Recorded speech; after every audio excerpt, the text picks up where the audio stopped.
Welcome to This Week in South Carolina. I'm Gavin Jackson. This weekend marks the unofficial start of summer, and as the temperatures rise, so do the visitors all around the state. The economic impact of the tourism industry has seen record-breaking growth for 6 consecutive years, and it doesn't appear to be slowing down anytime soon. The 2019 tourism season has officially arrived, and with it, billions of dollars in economic impact to state and local coffers. More specifically, South Carolina saw $22.6 billion in economic splash from tourism in 2017, the most recent year for numbers, and that figure is only expected to continue its climb in the years since due to the increased popularity of the state, as well as its historic, environmental, and beach attractions. But occasionally, those attractions take a different turn when severe weather hits, specifically hurricanes. For the past several years, storms have caused some $325 million in lost tourism spending in the state, and carries with it a negative perception to states outside of the Southeast, despite cleanup efforts. But not all summer attractions are coastal, in a state where you can reach the beach and mountains within a few short hours, and find plenty to do in between. State efforts are underway to keep tourists engaged in all areas of the state beyond the traditional Memorial Day to Labor Day weekends. Joining us to discuss one of South Carolina's biggest economic drivers is Director of South Carolina Parks, Recreation, and Tourism, Dwayne Parrish. Thanks for joining us. Thanks, Gavin. Dwayne, it's Memorial Day weekend. It's here. It's the unofficial start of summer, and we got some numbers from AAA. They estimate that 43 million Americans are going to be traveling this weekend, which is about 4% more than last year and the highest since 2005. And here in South Carolina, we have plenty going on. We have Bike Week on the Grand Strand. We have Spoleto Festival kicking off in Charleston. It's going to be hot in Columbia. With all that being said and everything going on in between too, what's the economic outlook for tourism in South Carolina as we kick off this season? We've benefited from extensive growth, quite frankly, since the post-recession of 2010 to today. We've had 6 straight years of economic growth in tourism by just about every indicator we measure. We benefit in South Carolina by we have a lot inside our small triangle, really from the mountains to the sea. There's so many things in between as well. Obviously, the heat will make people want to go to the beach. You'll see it on the interstates, as AAA points out. You're going to have some traffic, but also people traveling. Gas prices have remained stable, and we just certainly benefit from all those things. It continues to, our tourism continues to grow. We're one of the unique places that you can actually watch the sunrise in the morning on the East Coast on the beach, and then the same day you can go to the mountains and watch the sunset over a mountain. And when we look at the traditional start of the seasons, do we even have traditional tourism seasons in South Carolina anymore? Not anymore. As we have continued to expand the season, and golf in Myrtle Beach is a good example, who used to be just spring and fall, now it's year-round. Seasons have sort of become less, if you look at the graph, the line is less curvy now. It is more, while it's not straight, it is certainly headed that direction. To many people, particularly the Canadian market and the Northeast market, our temperatures are very mild in December, January, so the tourism season is expanded beyond that quite a bit. Because we do get a good bit of those snowbirds coming down right before they hit the Florida. We're kind of a good. We do. We get quite a bit. Obviously, I-95 goes through our state, the main corridor between southern Florida and the Northeast, and we benefit from that. And quite frankly, probably in many cases less crowded than Florida, and we've picked up many of those folks who now either vacation or retire here in South Carolina. And just looking regionally, we look at places like Florida. Obviously, it's a huge market, but when we look at North Carolina, maybe Georgia. How do we compete when we look at the economic impact of tourism in our state? I know we're a smaller state compared to those in revenue in some senses and also geography, but how does it look in terms of how we compete with our neighbors?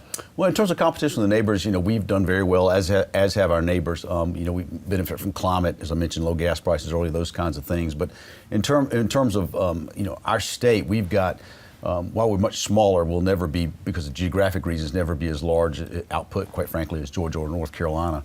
Our growth has been greater since 2010 in the recession. I think we've been discovered, if you will, in many aspects.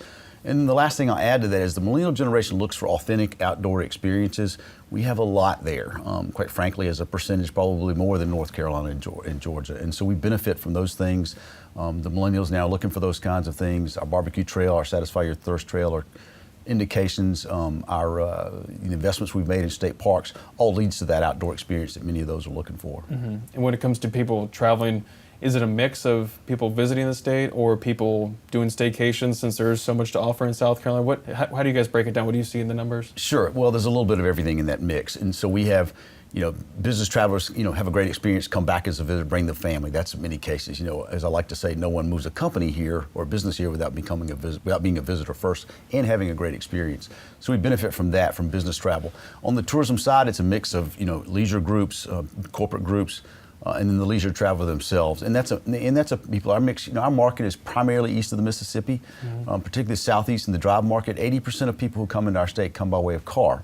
You saw AAA's numbers there, and so the other 20%, we have more daily flights to more cities now than ever before, particularly in out of Myrtle Beach, Greenville, and the Charleston airports. We have, and at Columbia as well, more direct flights to more cities. It's easier to access. Airline travel has gotten, in some respects, post 9/11 has gotten a little easier. It has gotten faster. Has gotten more convenient. But there are more travelers coming in. So, but we've got quite a mix of different people who come in. Quite frankly, because our product is so diverse, as I mentioned earlier, from the mountains to the sea.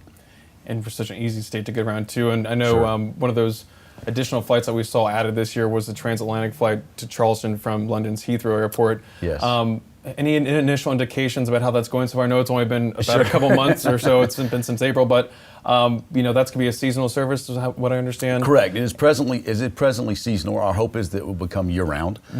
Sales are going very well. Still a little early. It launched in early April. But it can be a game changer for both economic development and tourism. The European market is our largest transatlantic market to visit South Carolina. Charleston has a great connection, named after King Charles II. It's natural that it quite frankly, has a direct flight coming from London back and forth. It's 2 days a week. We hope that, this time next year, we sit here, it'd be 3 days a week, and, it continues to grow.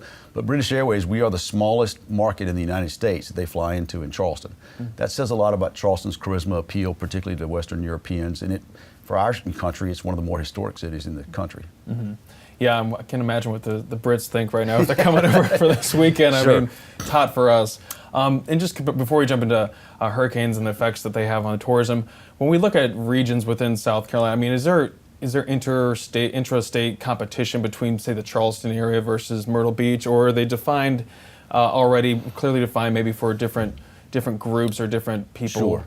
Yeah, they're all each a little bit different. Myrtle Beach and Charleston or Hilton Head typically draw different type visitors. And the case in point, so Myrtle Beach probably competes more with like a Virginia Beach. Charleston, in its historic nature and architecture and history, competes more with Savannah. What we want is our in-state residents who live in Columbia, Greenville, Spartanburg to go to Charleston instead of Myrtle Beach if the historic city is what they're looking for. And that's where we do a little bit of in-state promotion. Better to keep the dollars in our state than going outside the state.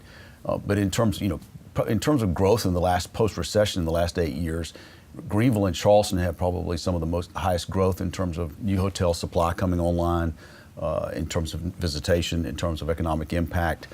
Myrtle Beach has had steady growth, as has Hilton Head, but those two sort of lead the way in terms of the larger destinations. And are we beating Savannah, just so? I mean, depends on how you define beating, yeah. But Charleston's doing very well. It has been discovered, as I like to say, in many respects. And the addition of the international flight is sort of indicative of that, the number of direct flights it has.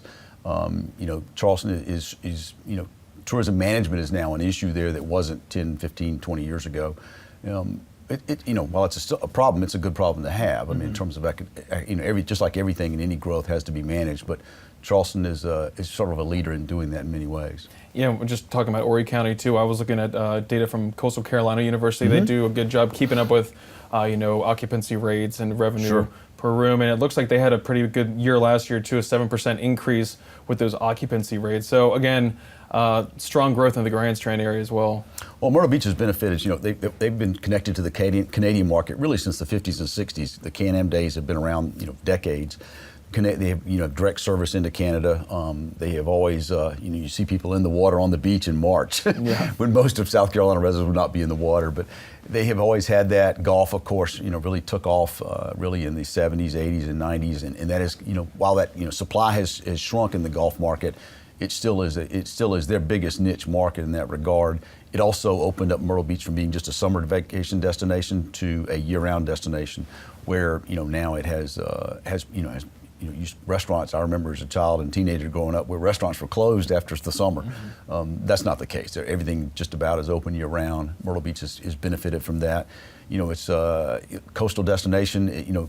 Access is still somewhat of an issue. I-73 seems to be moving forward now and coming along. That will help Myrtle Beach quite a bit, both in terms of visitation and in terms of hurricane evacuation. You mentioned that a moment ago. So I think that Myrtle Beach will continue to grow along with the rest of the state and certainly benefits from its 90 miles of coastline we all call the Grand Strand.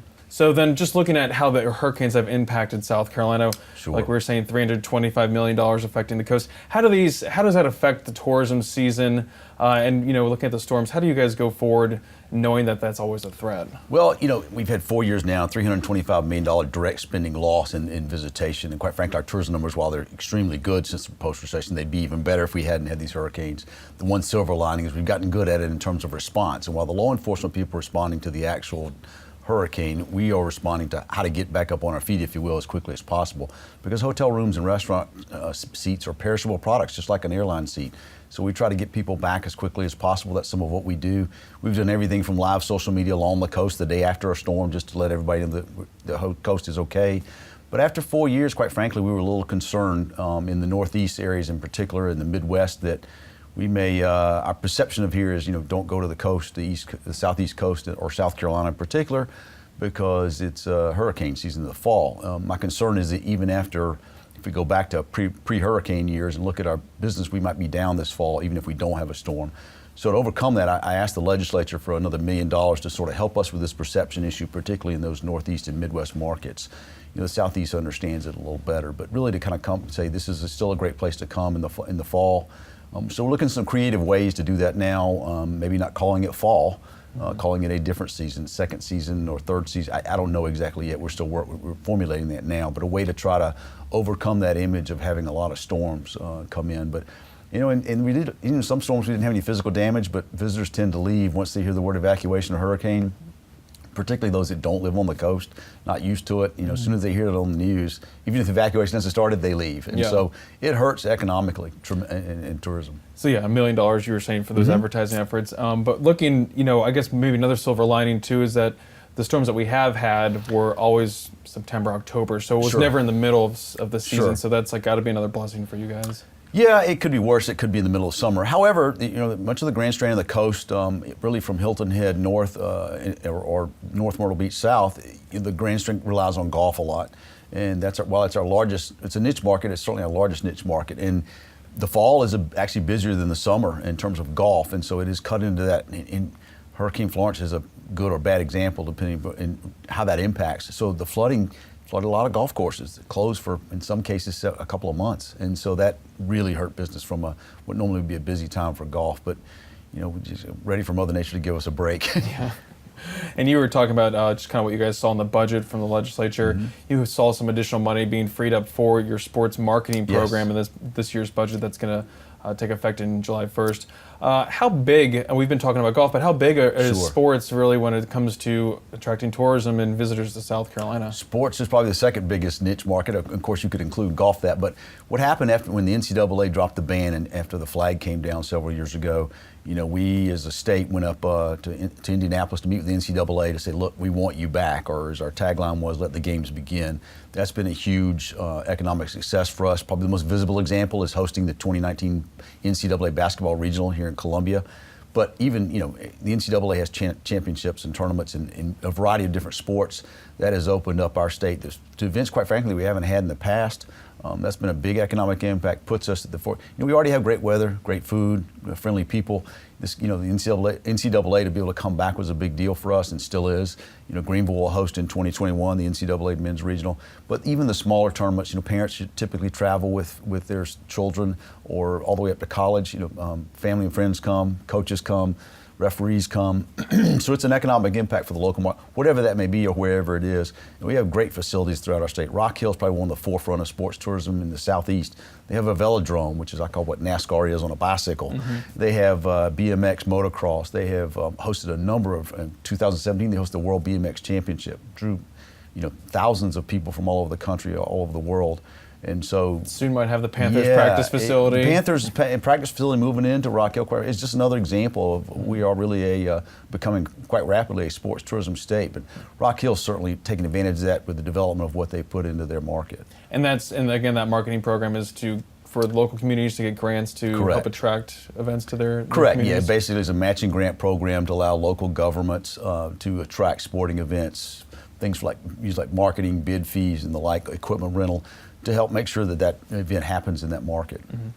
Also looking at the budget, the lawmakers passed $8.4 million in deferred maintenance to state parks. You're talking about how critical is that money for the state parks, and just what role do state parks play in the overall makeup of tourism in South Carolina? They're a huge role. We have 90,000 acres of probably some of the prettiest land in our state from a geography standpoint, and they really are, in many cases, in particularly rural areas, they are the golden egg that the goose laid in terms of tourism. They are the tourism product in many parts of our state. But the 47 state parks generate a little over $30 million in revenue per year.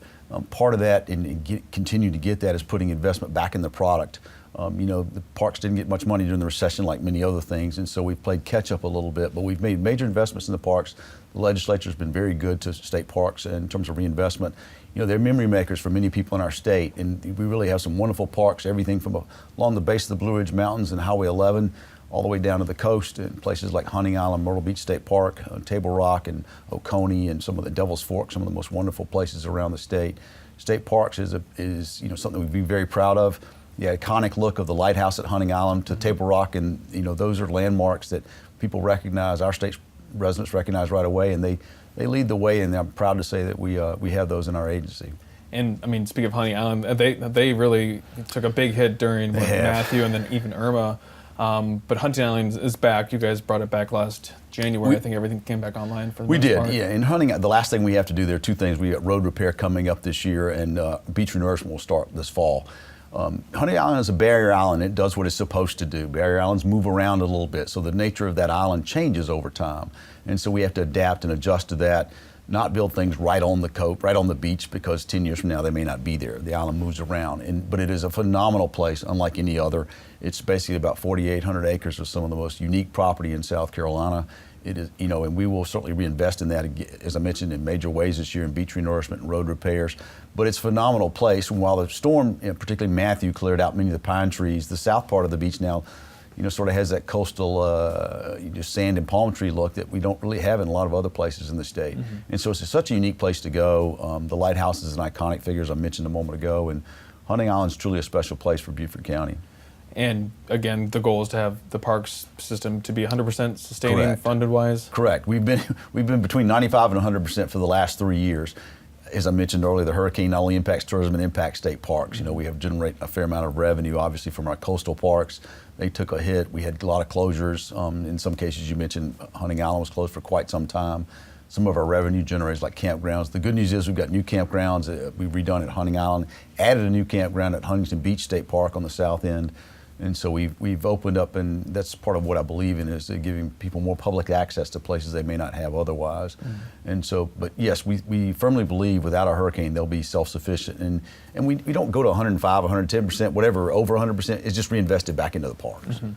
And kind of looking at growing tourism segments, we were talking about golf being pretty state bedrock here in South Carolina, but what are some of those larger segments that are growing, maybe among younger travelers or just visitors within South Carolina itself? Yeah, you mentioned state parks. Well, I think the millennial generation in many respects wants an authentic and historic, in many cases, experience. You see the experiences that Airbnb is doing. You see craft breweries now and their growth. They not only want to see farm to table, they want to know where it's coming from, how it's prepared, from alcohol to food, and they want to experience things that are packages, unique places to stay. And quite frankly, that's some of the success of Airbnb, is each stay is a unique stay. And I think that's, state parks provides that as well. Outdoor adventure is real big with them. The paddleboarding didn't exist 25 years ago like it is today. And so the unique things that happen on, we have some wonderful lakes around the state for fishing, paddleboarding, kayaking, canoeing. Those are some of the things that they're looking for. We've always had that, product for outdoor adventure, but now, we're providing more access to it, both in the private sector and in the government sector, to places. Natural wildlife preserves, much of the land that the Department of Natural Resources has, in addition to state parks. People want that outdoor adventure. And quite frankly, it's an opportunity to get away from that cell phone for a little while. I mean, you really have to have some downtime to be able to, I think I'm a firm believer in there needs to be downtime. And state parks and natural resource areas provide that in many ways. Yeah, limit those cell phone signals out there. Well, yeah, for some people it's a third arm, but there Yeah. needs to be a time when it's just sort of, we have cabins up in the upstate Oconee State Park that were built by the Civilian Conservation Corps, where we do not have a television, we do not have a phone signal, we do not have an internet signal. You think, gosh, I couldn't survive it. The reality is it forces you to talk to each other, and they're some of our most popular cabins in the state. Fascinating. But looking at the barbecue trail and then even like the craft brewery trail in South Carolina, I mean, how popular are those? Are those something that you maybe see on social media getting traction, or Sure. people on Instagram tagging themselves eating barbecue, then going to get a brew somewhere? I mean, exactly. I've always thought, what are the unique things that we have in our state? Barbecue is one of the things we're known for. We in many cases in our research, we're kind of the birthplace of barbecue, going back to the 1600s, where some of the early settlers brought in barbecue or sauces with them, if you will. So when we offer, vinegar base, light tomato, heavy tomato, mustard base, depending on what part of the state you're in. So I saw an opportunity to create a barbecue trail in 2013. We launched it with about 220 barbecue restaurants. Actually had them identified both in digital format as well as on as printed maps as to what color coded, what sauces they offer, what days they're open. And quite frankly, it was also another way to get people sort of off the interstate and into what we call undiscovered South Carolina, as the rural parts of the state, to get some of that traffic into there. And last thing I'll say, Rodney Scott from Hemingway, and now has a place in Charleston, received a James Beard Award winner. He's the first barbecue pit master to receive that. And that's a big deal, sort of really puts us even more so on the barbecue map in our state. And so we saw that as a way that's been very successful. We followed that up with the Satisfy Your Thirst Trail a couple of years ago, highlighting craft breweries, distilleries, wineries, and non-alcohol in our state. You ask what's non-alcohol. We have Charleston Tea Plantation at Wadmalaw Island. It's the only tea plantation in North America. Blenheim Ginger Ale, dairies, many things that are, that are unique things to, again, I'm back to that experience part. You have to present it, taste it, or see it in some format, and that's what many of today's travelers are looking for. And just with a few minutes left, I want to talk about Airbnb. We're talking about how is that shifting our hotel markets? Is it upending them, or are things all kind of staying in their own lane, just adding more options? What's Well, it like? in many respects, Airbnb is a little bit like to hotels is a little bit like what Uber and Lyft are to taxis. It is a way to for obviously local or individual people to rent their homes and make income. But what that does is provide a different experience for people. Home sharing of anything. We're in a sharing economy in many respects. Has become a big deal. As a former hotelier, competition is what it is. But hotels have advantages that Airbnb doesn't. Airbnb has other advantages, and I think that's how you sell yourself. Is what the good news is. They've both been very successful. Hotel revenue per available room, which is a combination of occupancy and average rate, has grown 50% since 2010. That's phenomenal growth in the hotel industry. We've done very well, which is why you see a lot of hotels and new supply being built. But Airbnb has equally been as successful. Certainly, if Airbnb didn't exist, hotel occupancy would be even higher, and there'd probably be more development. But the pie has gotten larger, and both have enjoyed a bigger slice of that pie. And so, but I think what you have to do in those markets in terms of Airbnb and hotels is look at the success of both to gauge the overall marketing success for a destination. But we've been blessed. We have some unique product not only in geography, but now we have unique product in Airbnb and hotel rooms. And we can look at places like Charleston where we see that increase in hotel rooms. Sure. Then also rules dealing with short-term Yes. rentals. And with about 2 minutes left, I mean, what is it difficult to kind of juggle those? Or, I mean, we're also looking at staffing issues too. The Sure. Beige Book the Fed put out the other month showed that there were some staffing issues, and it's kind of difficult to open some additional rooms. It is. I mean, is that something that you guys directly help find solutions for, or how do you help maybe localities fix these problems? We try to stay in the marketing lane, the different localities, because what may be an issue in terms of that in regard to Charleston may not be an issue somewhere else. But from a state perspective, we stay in that marketing side. But like the success of many things, it has to be managed, and that's the case of tourism in a market like a Charleston and Hilton Head too, to a degree. Charleston is going through some of those growing pains, but they've limited short-term rentals, if you will, in certain places, which is probably a smart thing to do. But it has to be, Charleston's on a peninsula. It's surrounded by water on three sides in the historic district, and people want to see that. And so, it's got to be managed in terms of how it goes forward. But, the good news is it's kind of like a hotel with not enough parking. It's a good problem to have, but it's still a problem, and it has to be managed.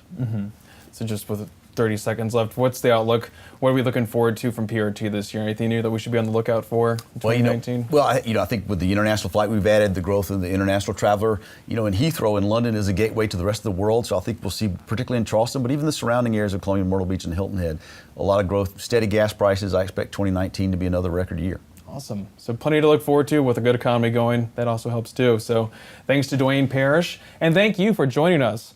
Also, check out the South Carolina Lead. It's a political podcast that can be found on your podcast app on any mobile device. Each week, I recap the weekly political news with the reporters who cover it. From the Kennedy Greenhouse studio on the campus of the University of South Carolina, I'm Gavin Jackson. Happy Memorial Day.